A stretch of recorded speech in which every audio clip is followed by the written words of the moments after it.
Well, good morning, everybody over at the warehouse, everyone at the fire hall, our friends up in Churchill, those of you watching online live right now or during the week, and of course, everybody here at the factory packing this place out. It is so great to be with you this weekend. So we're wrapping up a series called Challenging What Is, and we have been talking for the last number of weeks about disruptors. And we've been introduced to a bunch of different disruptors, and I want to introduce you to one more today.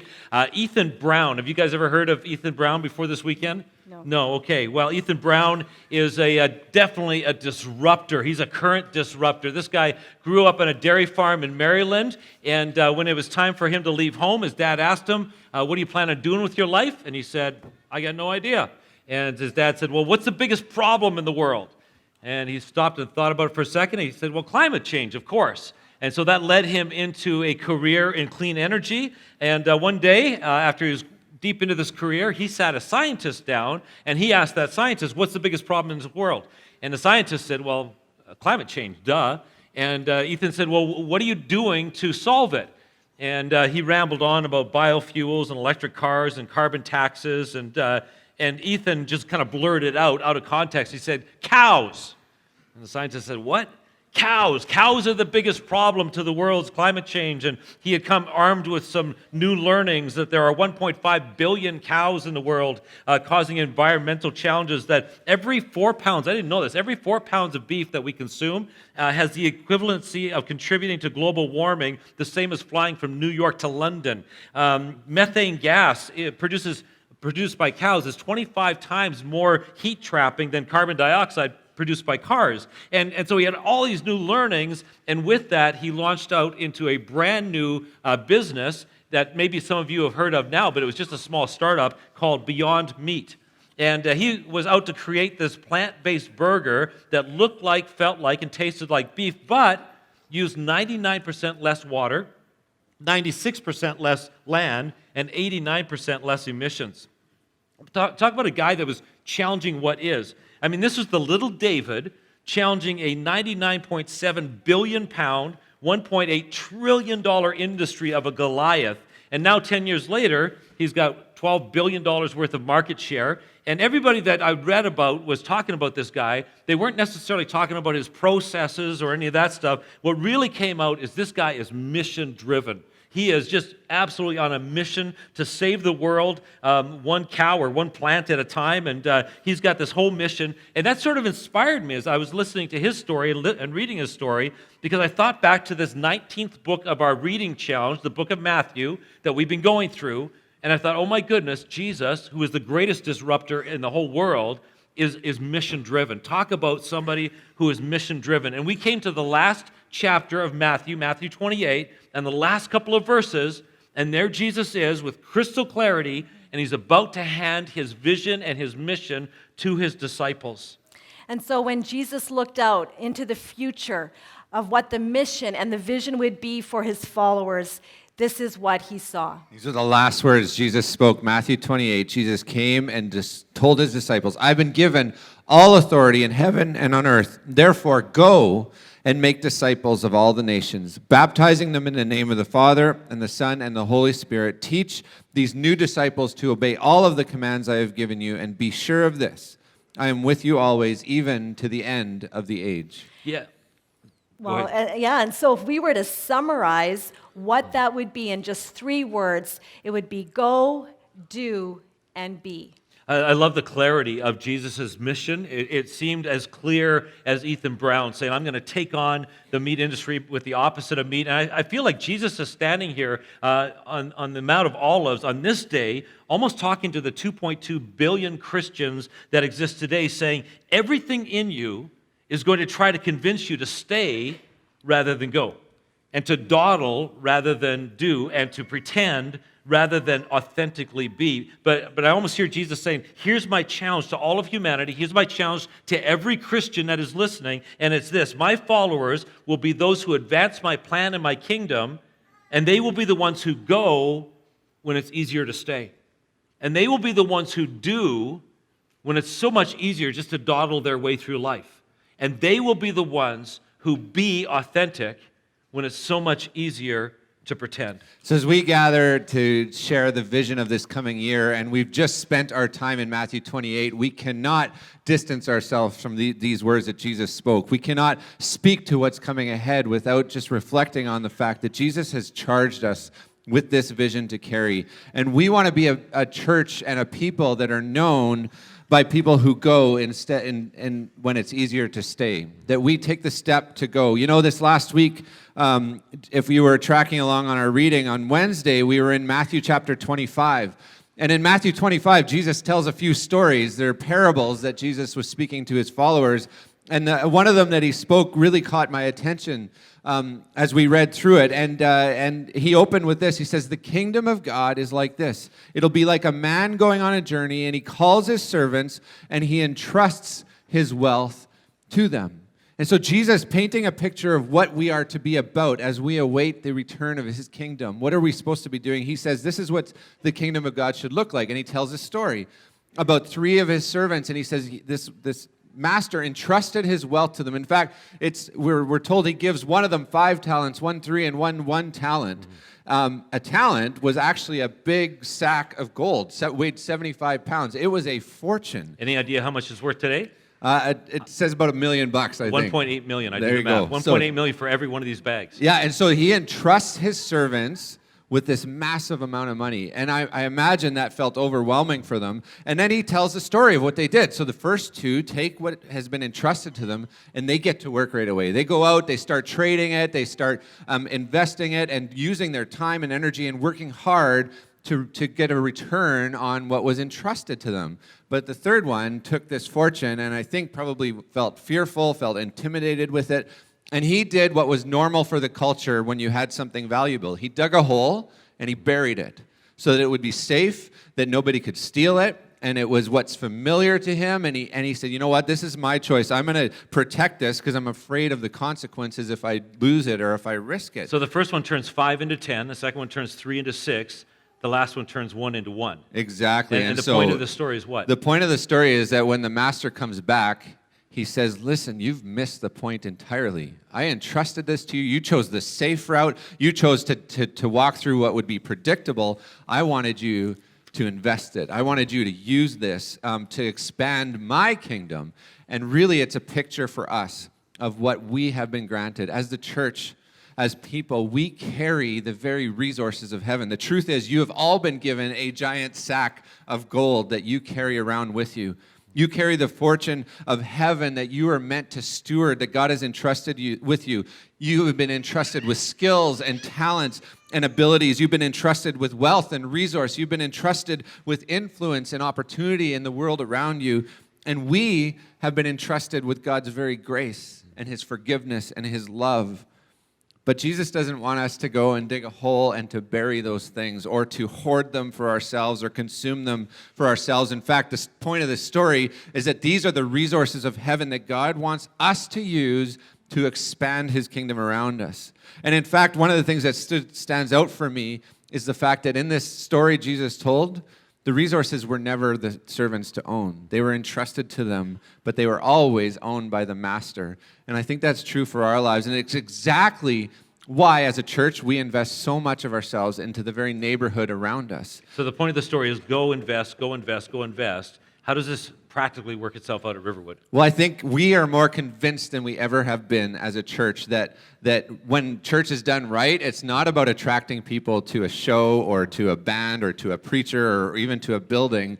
It's about saying, you know what, we need to be known and marked by our relentless love for those around us. We need to be known in our neighborhood by how we function as a church here, that people know that we're just radically generous and we're ready to invest what God has given into the needs, into the vulnerabilities, into the places of injustice and oppression around us, that is where we find ourselves. And so, today we want to let you know that you will not hear us tone down or get quiet about this ever. That we are going to call each one of us to go. Even when everything about us says stay, let's stay safe, let's stay comfortable. No, let's risk and use what God has given us to to make an impact on the neighborhood around us, on the world around us, and in the lives around you that exist. So let's talk about some specific initiatives that are Go initiatives. Yeah, so one of the things that we've talked about recently, and you maybe recall last Christmas, we did a fundraiser towards a refugee initiative. This came out of a need of our African worship community. They meet over at the warehouse on Sunday afternoons. This is a collection of people that have settled here as refugees. And so they're meeting together as a church here as part of Riverwood, but we've heard the stories of their families emerge, heartbreaking stories of their family members that still are in very difficult situations, some very dangerous, some living in refugee camps, and they've come to us say, hey, could we help? And so we through your generosity, have gathered a pool of money, and we've been in the process and now have just received 15 applications, 15 families that they're asking if we can help support, bring them over. Now, we can't do all of that at once, but we're excited as we look to this year ahead. We've got a committee of people that are working towards us to settle 2 families in this coming year and to begin that process and carry it on moving forward. And so we're excited to see the impact that makes. Okay, so that's one of our Go initiatives. We can't talk about Go without talking about Eswatini. Swaziland, we've been there for 11 years now.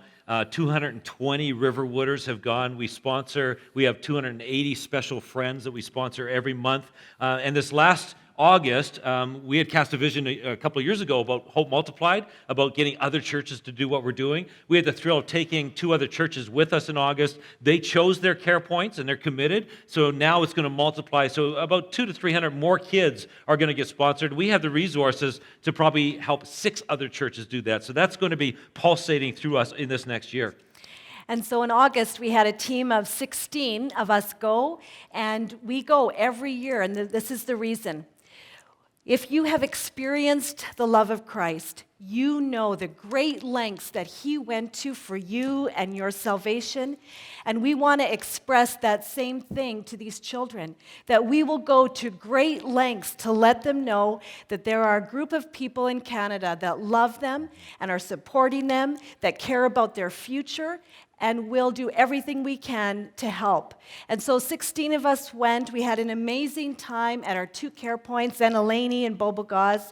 It was an incredible time for the children, but really it's always such an incredible time for the team. And on the last evening that we were there, I asked the team, break it down, describe in 1 word or 2 words what this trip has meant to you. And these are some of the things they said. It was faith stretching. My heart was softened. I love the relationships. I see the hope. It was a dream come true. We've become family. You know, they say a picture is worth 1,000 words, and we have some pictures we want to share with you of our time there in August.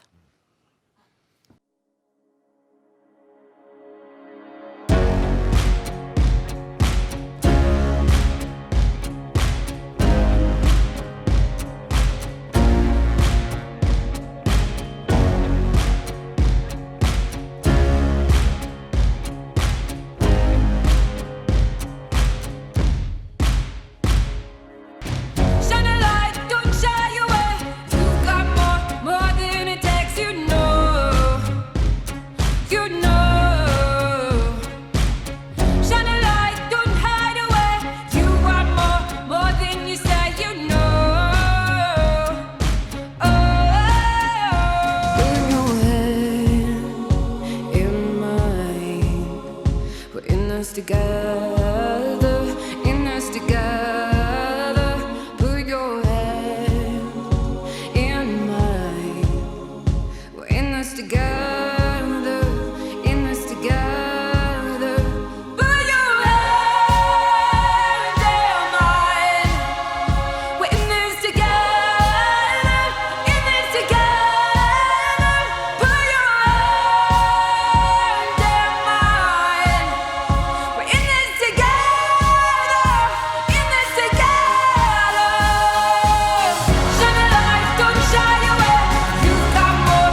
this together, in this together. We are so proud of those Riverwooders that stepped forward and that went and to represent us. It's amazing to see over this last decade and more how our relationships, how these communities have integrated together, and really how much they have given us an incredible view of our own faith and challenged us in that. And so we are excited to announce that we'll be heading back in April of this coming year. And so we want to put that out there and challenge you. Maybe this is your time to go and connect with a child that you are sponsoring or to this project. Yeah, I think 2020 is the year for a number of you to swallow your fear, to embrace faith, to say, I don't know how I'm going to make this work, but I'm going to go meet my special friend, and I'm going to go make a difference and invest in this. And maybe it hasn't even been on your radar, but I think we're going to have a whole bunch of brand new people. That's my vision for this next year. A whole bunch of brand new Riverwooders just go there and join us in a mission of making a difference there. Now, we've got, one of the problems with the go part of this Great Commission, it's called, at the end of Matthew, is that we often think it means across the ocean. But go isn't really about across the ocean. It's about moving out of our seat, and that can be across the street. So we got some across the street initiatives as well. Absolutely. I mean, since we've moved into the neighborhood, we have been all about investing into this community and being a part of it. You've heard us talk about a project that's on the go, just kitty corner to where we are on Talbot, Stadacona. It's called Riverwood House. This is something that we have been engaged with over this last year of shaping. We were approached by a nonprofit to partner together and to do something pretty special to build a 40-unit housing complex with built-in supports and services that's called recovery housing. This is meant for those that are struggling through addictions, that are working their way through a recovery process, but that also need housing stability. In fact, if you are trying to achieve recovery out of this and don't have stable housing, the statistics will say you have almost zero chance to be successful. And so we want to respond to that. We want to respond to the crisis we see in our city presently, and as a church, rise up and do something about that. And so this is an incredible project that we've been privileged to be a part of, but there are some massive faith hurdles that we need to overcome. And I think this is going to be a year ahead where we see some of these things achieved. Our hope is that by spring of 2020, we can begin the process of breaking ground on this project, but there's so much left to do. It's a $6 million project. It is a $6 million project. And to date, we have raised $1.1 million privately. So that's amazing. Yeah, that's yes, awesome. absolutely. Yeah. And that's been sort of behind the scenes at the moment that we've been doing that, and some incredible investors across our city. But we're on some advanced stages right now of conversations with the provincial government. And we're really excited about some news that will be coming out soon, as we would anticipate it, to see the province come on board and to help fund this. We're beginning the conversations with the federal government about helping to fund this. In fact, last week we had a meeting with the mayor about this project, and it was really great to hear the city's enthusiasm for this, and he brought people to the table that are going to help us navigate this through the process that is with the city. And one of the things that was cool was that as a part of the application we went to the city with for this property, one of the things I had to do was consult the neighborhood. And so I actually went door to door around all of the blocks of the neighborhood where we're building this to let them know about this project, to tell them about it. And there was met with some good enthusiasm, but I actually emerged with 6 pages of signatures of people that said, we want to support this. We want City Hall to know that we're behind this as a community. So that was pretty special and spectacular to see. That's very cool. Now, yeah, we get to celebrate that as well. We're not here to highlight all the different community ministries, but just some of the breaking things that are happening this year. And about 2 months ago, you came to me with that look in your eye and said, I have an idea. And I knew we were all in trouble. And you pitched this idea to me that I didn't respond very well to at first. But what was the idea?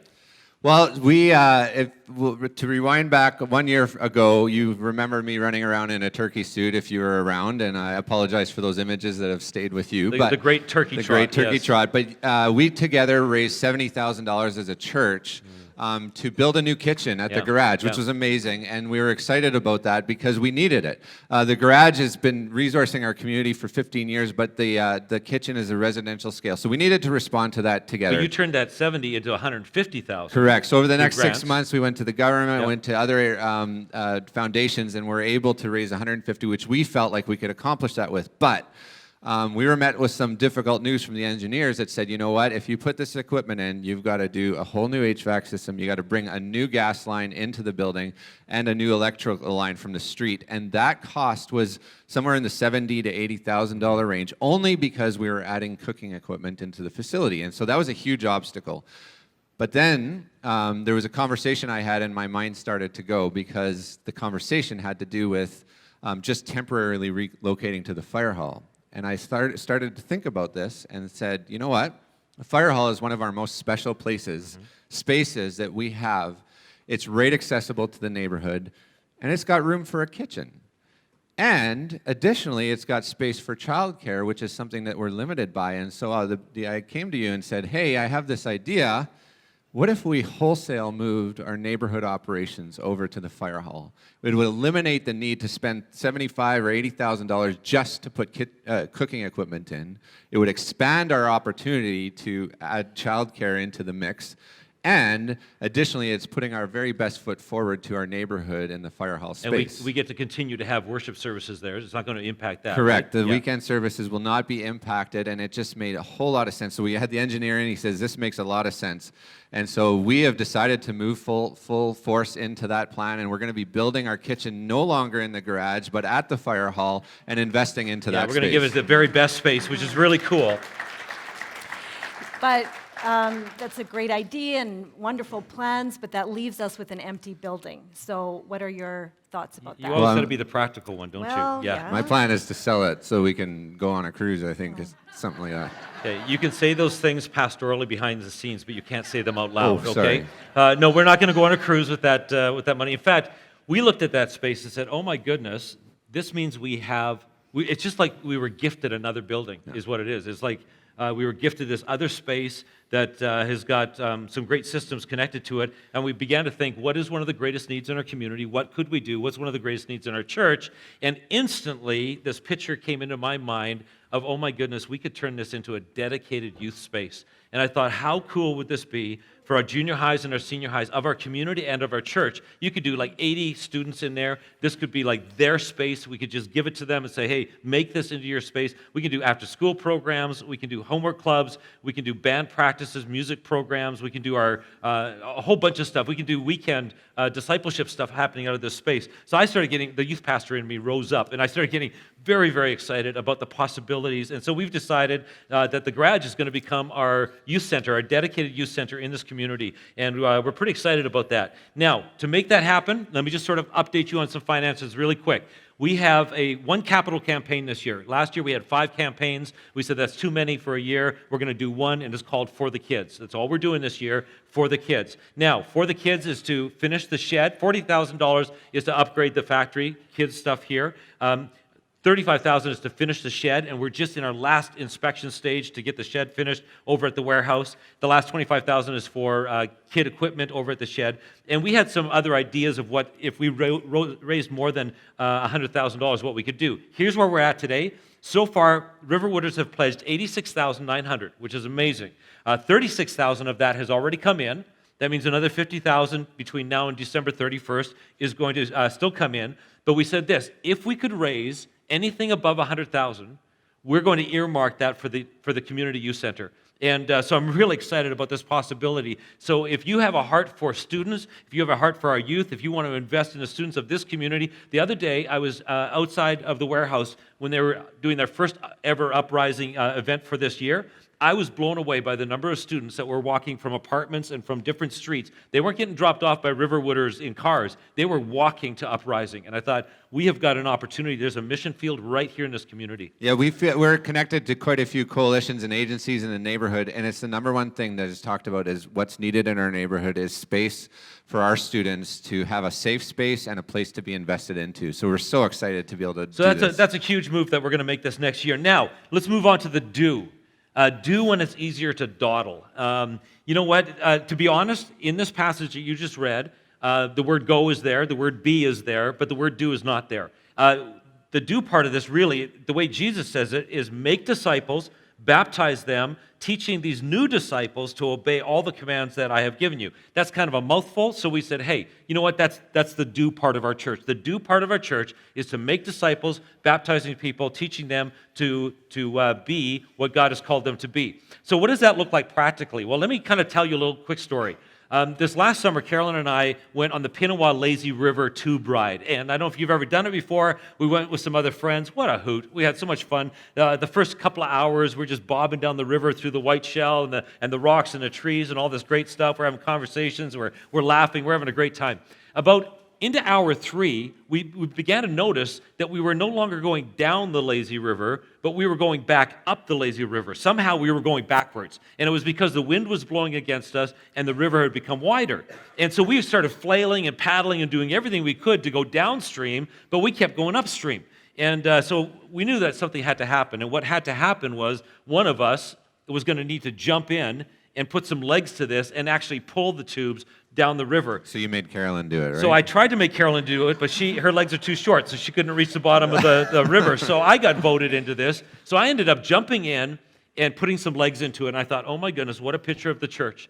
The church so often is going backwards on the mission of Jesus. And what it takes for the church to go forwards is for people to jump in and put some legs to it. But I'm not talking about just pastors or people on stage. I'm talking about everybody. For the church to go forward, everybody needs to jump in, grab onto that tube, and put some legs into it. So what that means for us practically is we want you to know, we want to remind you, for some of you, you're fairly new here, we are all about building 3 environments and 3 environments only, okay? And you need to jump in and put some legs to helping to build these 3 environments. The first environment is life-giving, inspiring, meaningful weekend worship environment. That's what this is. That's what you are at the warehouse, the fire hall, our friends up in Churchill, those of you here at the factory. We want this to be a life-giving, authentic, inspiring, meaningful weekend worship environment. Our second environment is our small group environment.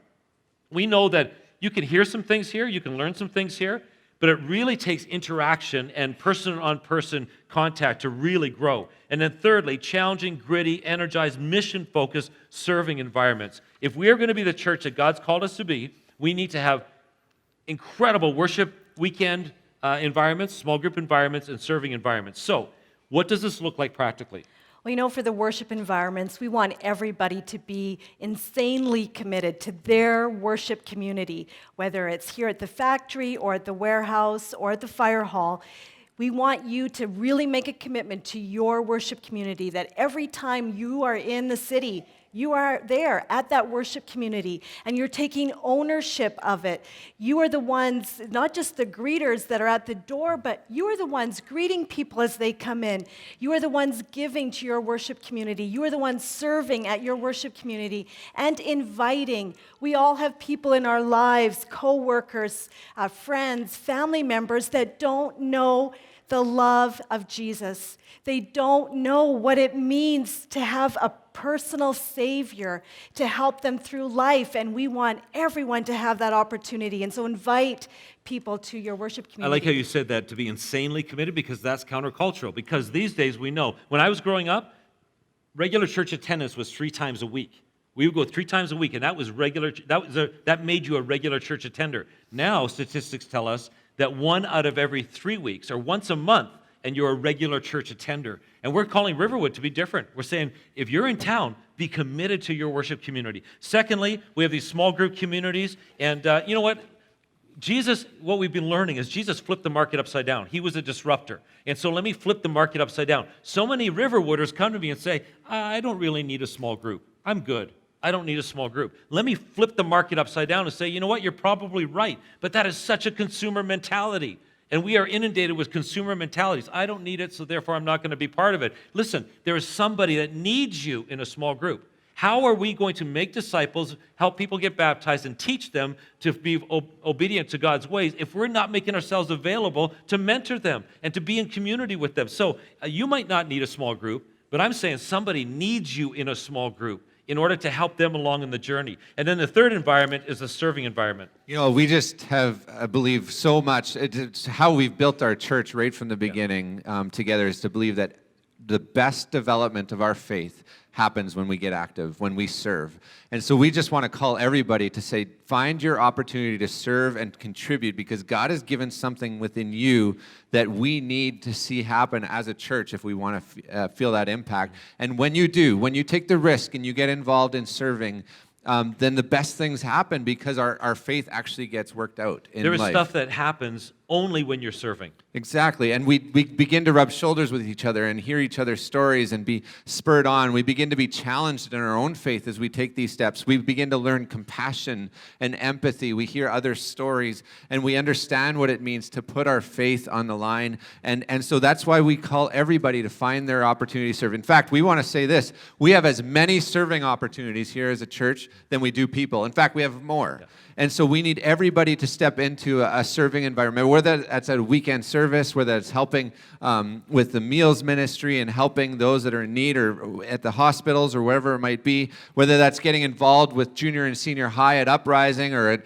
a community drop-in, or in any of our neighborhood programming on our tech teams. We have so many opportunities to get you involved and to give you a place where you can work out the one gift that God has given you to contribute to the church. We will only accomplish the mission that Jesus had for us at the end of Matthew if we go and continually go when it's easier to stay, and if we all jump in and use our legs to move this thing forward by helping to create these three environments. So we've got a really practical opportunity. I have no idea how many new people are going to be here over this next month, but you have an opportunity with this next series called the Stronger Families Workshop Series. And now we kind of threw that word workshop in there to throw everybody off, right? Because we're going to have some prizes, we're going to have some music, we're going to have some fun, we're going to have some contests. It's going to be really user-friendly, it's going to be really practical.